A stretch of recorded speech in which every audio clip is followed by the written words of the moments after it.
Hey everybody, it is Majin Slayer here, and today I got you guys a replay I'll be going over. It just happened to be while I was on ladder trying to get some gems. I always recommend, even if you um kind of like Master Duels but don't really feel like playing on it a whole lot, I always recommend to at least play like a match or two each day, at least get like the gems for that. So in that way, um once newer cards come out, you'll have like your gems ready to go ahead and purchase the pack, so you have a chance of pulling the ultra rares.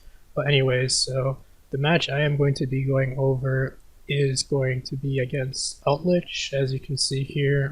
Interesting Eldlich deck. They play the Gamma package, Snow, no Ash Blossoms, mainly just trap cards. Interesting that they play the Gamma package though. Only 13 extra deck monsters, which is funny. But anyways, let's go ahead and go over this replay. I'm going to show you guys how I go from having a mediocre hand to having a fairly decent hand and like setting myself up for follow-up and getting PK names into the graveyard. So as you guys can go ahead and see, obviously this is on ladder, right? So I don't know what I'm going to be going up against. But as you can see in my hand, I have no Phantom Knight names, so that means I won't be able to go ahead and set up Bongo blindly. So this means I have to actually set up some kind of like interruption either through like Mexican Redoer or the IP Masquerena. Go ahead and start off with Eldlich, go ahead and bring out a Psychic, so that way I can go ahead and deck thin before using the Danger Rabbit in hand effect, so that way I have a chance at drawing into a Phantom Knight name. So I end up discarding my Droplet, end up drawing into an Ancient Cloak, which is good. That's why you always deck thin before. Using your danger and hand effects as much as possible. I'm going to go ahead, link off the two monsters into the Cherubini. I'm going to go ahead and normal summon Cloak. I do this so I can go ahead and play around Gamma, play around Ghost Ogre. I don't like going for the BAs. A lot of people make the mistake of just going blindly into the graph and then Seer, and then they get punished super easily by something like Nibiru on the Rusty Summon once they go ahead and bring back out the Cherubini after using Seer effect. A lot of people just, I don't know why, but like they don't respect Nibiru for some reason, and I always try to play around it. I go ahead, dump gloves.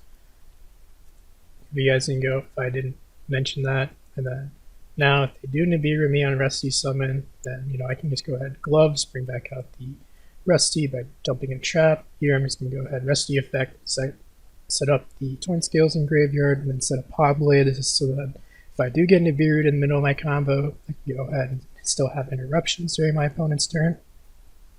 And more than likely the Fog Blade is going to fall off of their monsters, giving me more follow-up to bring back my Rusty in graveyard. I'm going to go ahead and go for Ancient Cloak here.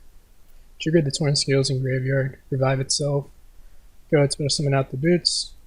I go ahead, discard the driver in hand, mill with gloves. Oh yeah, one thing is that I am testing out the Gamma package in this deck. It's in between this and Called by the Grave is what I'm testing out for a tournament next week.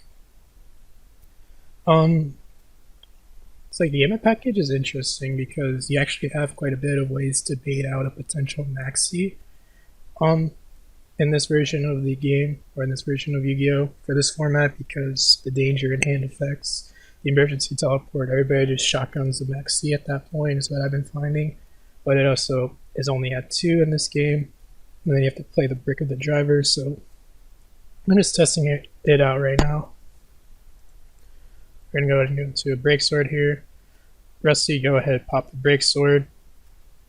So here I have two choices. I can either go into an IP Masquerena setup, or I can go ahead and go into the Time Thief Redoer setup and set it up with Shade Brigandine to have a non-targeting spin during my opponent's turn.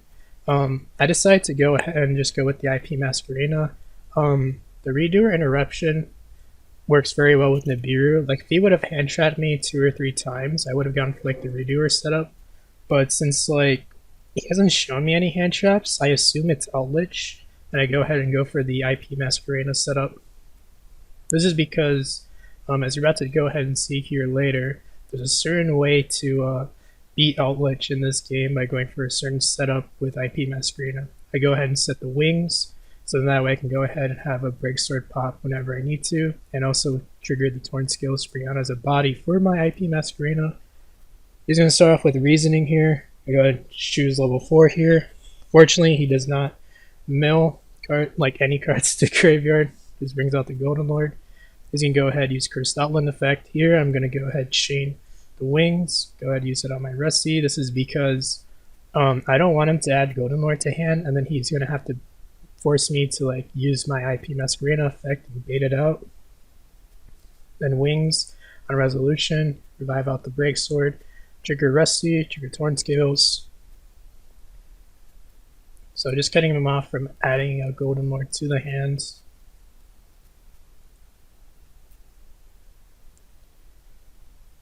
He's going to go ahead and set a card. He's going to go ahead and set the counter trap, add back the Golden Lord to hand. So at this point now I know I don't need to worry about the in-hand effect. Now this Golden Lord is going to be boosted because it was brought out by its own effect. He's going to try to leave the main phase. I'm going to go ahead and make an Access Code Talker. Now Access Code Talker, when it has the IP Masquerena effect of not able to be destroyed by opponent's card effects, it's fairly hard for Eldlich out because a lot of their primary ways, such as through Conquistador, Torrential Tribute, they all involve destruction of some kind. As you can see, after my Access Code Talker gets boosted to like 4300 attack, you know, their Golden Lord max goes up to like 3500 attack. And let's be honest, who the fuck is going to play Droplet and fucking Eldlich, right? So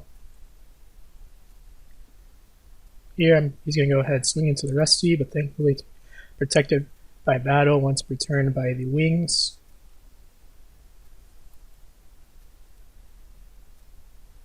I'm going to go to top deck into a Droplet, then go to main phase priority, go ahead, start popping his back row before I go ahead and use my Rusty effect before he has a chance to flip Skill Drain. But obviously if he would have had Skill Drain, he would have used it during the draw phase or standby phase, but I would still have Access Code Talker there as a way to go ahead, banish itself, get rid of the Skill Drain, since it leaves the field and is no longer affected by Skill Drain.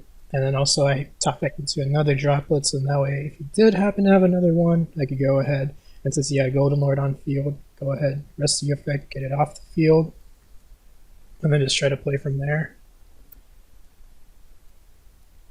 But yeah, that was that's an example of what I try to explain to people when they play Master Duels or ask me for like Master Duel advice, is that based on like the hand traps you also get thrown at you, you can make a good guess as to what your opponent's potential deck is. Like if they have Valor, you know, there's a good chance that it could be Sky Striker as well, since they use like the Spellcaster as like link fodder for like Celine and stuff like that. You know, just try to get as much information as possible with the little you have. And so if I would have gone for like the Mexican redoer setup right there, I would have actually lost that duel. But it always just goes to show that, like I said before, the IP Masquerena setup in this game, if you don't have Rongo Bongo, is going to be your most diverse setup I always recommend to go for. It's the safest option, and I highly recommend it. So anyway guys, thank you guys for watching. Hope you guys have a nice day.